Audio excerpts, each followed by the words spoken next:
এবছরে পৌষ পার্বণ উপলক্ষে পিঠেটা একটু বেশি তৈরি করেছিলাম। আর পিঠেগুলো এত সুন্দর হয়েছিল যেগুলো দেখে এখনই মনে হচ্ছে মুখে লেগে আছে। এমন একটা সময় ছিল আমি কোনো পিঠাই তৈরি করতে পারতাম না। বাবার বাড়ি থেকে সব কাজ শিখে আসলেও কখনো পিঠা তৈরি করা শিখে আসিনি। বাবার বাড়িতে থাকতে মা সামান্য গোলাটুকু গুলে দিত, তারপরে পিঠে ভাজতাম, কিন্তু কখনো নিজের হাতে গোলা তৈরি করে এইভাবে পিঠা করিনি। আর পিঠা সুন্দর হবে এটাও কখনো ভাবতে পারিনি। আমরা বাঙালিরা এমন কেউ নেই যে পিঠা খেতে ভালোবাসি না, তাও আবার যদি বিভিন্ন রকমের পিঠা তৈরি করা হয়। আবার পৌষ পার্বণের দিনে পিঠে খাবো না এমনটাও তো হতে পারে না। সবারই বেশিরভাগ একটাই সমস্যা, পিঠে তৈরি করতে কেউই পারে না, কিন্তু পিঠে সবাই খেতে বেশি ভালোবাসে। এখনকার মানুষের এই পিঠে তৈরি করার ঝামেলা থেকে তো এখন বাজারেই কিনতে পাওয়া যায়। অনেককে দেখেছি মেলা থেকেই পিঠে বানানোর ওখান থেকে কিনে খেতে। সত্যি কথা বলতে মেলা থেকে পিঠে কিনে ওই একটা দুটো পিঠে খেয়ে আমাদের মন ভরবে না, কারণ আমরা তো অনেকটা বেশি পিঠা লাভার। আগের বছর প্রায় শীতকালে আমাদের বাড়িতে প্রায় 10-15 কিলো চালের গুঁড়োর পিঠে তৈরি করে খেয়েছিলাম আমরা সবাই মিলে। আমাদের বাড়িতে শুধুমাত্র করে দিতে পারলে হয়। কথাটা শুনলে অনেকেই অবাক হবেন, আমার এই পিঠে বানানোর হাতে কড়ি কিন্তু আমার শাশুড়ি মায়ের হাত থেকে নেওয়া। আমি 3 বছর পরে যখন এই দিকে চলে এসেছিলাম তখন আমার শাশুড়ি মা একবার আমাদের বাড়িতে এসেছিল। তখন শাশুড়ি মায়ের হাত থেকেই পিঠে বানানোর হাতে কড়িটা নিয়ে নিয়েছি। আমার শাশুড়ি মা বলছিল, আমি ওনাকে বলেছিলাম, মা গো আমি পিঠা তৈরি করতে পারি না। শাশুড়ি মা তার উত্তরে বলেছিল, মায়ের পেট থেকে কেউ কখনো পিঠা তৈরি করা শিখে আসে না, কিংবা কোনো কাজই শিখে আসে না। তারপরে আমার শাশুড়ি মা হাতে ধরে ধরে উনি সামনে থেকে থেকে আমাকে পিঠের গোলাটা করা রেডি করে দিয়েছিল। হয়তো একটু ভুল ত্রুটি হয়েছিল, কিন্তু পরবর্তীতে অনেকবারই আমাকে দিয়ে করিয়েছে বলে এখন আমি পুরো পারফেক্টভাবে পিঠা তৈরি করতে পারি। আমার শাশুড়ি মা বলে, যখন নাকি ওনার বিয়ে হয়েছিল উনিও নাকি কোনো কাজ পারতো না, তো আমার দাদা শ্বশুর নাকি ওনাকে কখনোই এইসব কথা নিয়ে কিছু বলেনি, আরও অনেকটা বেশি সাহস দিত, যেটা আমার শ্বশুরমশাই আমাকেও এখন অনেক বেশি ভালোবাসে। আমার শাশুড়ি মাকেও আমার দাদা শ্বশুর অনেকটা বেশি ভালোবাসতো।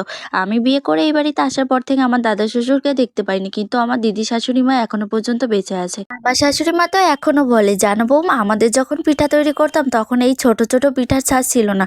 তখন পিঠার ছাঁচটা এত পরিমাণে বড় ছিল যে আমার দাদা শ্বশুর নাকি বাড়িতে বসে নাকি 20-25টা পিঠে একসঙ্গে খেয়ে ফেলতো, সেটা আবার রসে ভেজানো পিঠা সকালবেলায়। তাহলে ভাবো ওখানকার মানুষের জন্য তাহলে প্রতিদিন কত পিঠে তৈরি করতে হতো। আমার শাশুড়িমা তো বলেছিল পৌষ পার্বণের সময় তাদের নাকি অনেক বড় বড় হাঁড়িতে পিঠা দিত, মানে তৈরি করে ভিজানো লাগতো। কিন্তু আমাদের এখন আর মানুষে অত বেশি খেতে চায় না, তাই অতটাও বেশি তৈরি করিনি। অন্য সব পিঠা পারফেক্টভাবে হলেও সারা জীবন এই মালপোয়া পিঠাটা একটু না একটু গড়বড় আমার হাতে হয়েই যায়। এটা আজও পর্যন্ত ঠিক করতে পারলাম না। এটাতে ভিতরেও যে কি একটা সমস্যা হয়ে গেল, পিঠাগুলো উঠতেছে না। কিন্তু আমিও হাল ছাড়ার মেয়ে না। 4টে পিঠে একটু ভেজে দেখলাম, তারপরে দেখলাম যে এই যে পিঠেগুলো উঠতেছে না। তখন অনেকবার অনেক কিছু মেলানোর পরেও দেখলাম যে পিঠেটা উঠবে না। তারপরেই ভেবে নিয়েছি যে গোলাটা তাহলে শুধু শুধু নষ্ট হবে আর এই তেলটাও নষ্ট হয়ে যাবে, তাই ওই পিঠাগুলো আর ভাজবো না। সামান্য 4-5টা মতো পিঠা ভেজে নিয়ে আজকের পিঠাগুলো সমস্ত কিছু আগে ভোগ লাগাবো, তারপরে সবাই মিলে প্রসাদ পাবো। আজকের ভগবানের পৌষ পার্বণের দিনে পিঠা তৈরি করে খাওয়ানো এটা অনেক ভালো। অনেককে দেখেছি সকালবেলা ঘুম থেকে উঠে উঠোনটা লেপে তারপরে চালের গুঁড়ো দিয়ে আলপনা তৈরি করে ওখানে বাস্তুদেবীকে খেতে দেয়, তারপরে সেই প্রসাদটা আগে সবার আগে নিজের স্বামীকে খেতে দেয়, তারপরে তারা পিঠে তৈরি করা শুরু করে। এটা ছোটবেলা থেকে আমার বাবার বাড়ির নিয়ম অনুসারে আমি দেখে আসছি, কিন্তু আমার এই বাড়িতে শুধুমাত্র আমি সকালে যে বাস্তুদেবীর যে রান্নাটা ছিল ওটা করতে পারি। তারপরে দুপুর থেকে সকালবেলা কোনো মতে সবার রান্না বান্না করার পরে দুপুর থেকেই স্টার্ট করে দিয়েছি পিঠা তৈরি করা। যেহেতু অনেক পিঠা তৈরি করব তাই একটু টাইম লাগবে, টাইমেরও ব্যাপার আছে, আর এইদিকে ছোট একটা বাচ্চাও আছে, তাকে সামলে সমস্ত কিছু করবো ভেবে তাই তাড়াতাড়ি করেছি। সবার প্রথমে যেহেতু মালপোয়া পিঠার জন্য গোলা তৈরি করেছিলাম, তাই মালপোয়া পিঠাটা হয়নি বলে মনটা অনেক বেশি খারাপ হয়ে গেছিল। কিন্তু তারপরে আমার এই বাটিসাপটা পিঠাটা অনেকটা বেশি ভালো হয়েছিল। পাটিসাপটা পিঠাটা খেতেও অসাধারণ হয়েছিল আর অনেক সুন্দর উঠেও ছিল, আর দেখতেও দেখো তোমরা কত চমৎকার হয়েছে। এর ভেতরে কিন্তু চুষি কাটা পিঠাটাও তৈরি করা হয়ে গেছে। চুষি কাটা পিঠাটা তৈরি করে এখানে আবার দুধের ভিতরে, যেখানে কালারের জন্য একটুখানি লাল বাতাসা ইউজ করেছিলাম, তারপরে এখানে আবার সাজের পিঠা তৈরি করতে বসে গেছি। সাজের পিঠাটা তৈরি করতে করতে প্রায় রাত হয়ে গেছিল। তারপরে সমস্ত কিছু তৈরি করে সন্ধ্যার দিকে ভগবানকে ভোগ লাগিয়েছিলাম।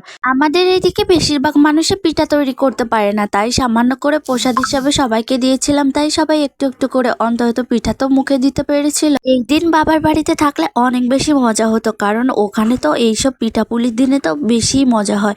রাত জেগে সবাই মিলে একসাথে পিঠে খাওয়া প্লাস সবার বাড়িতে পিঠে করার একটা আলাদা মজা থাকে।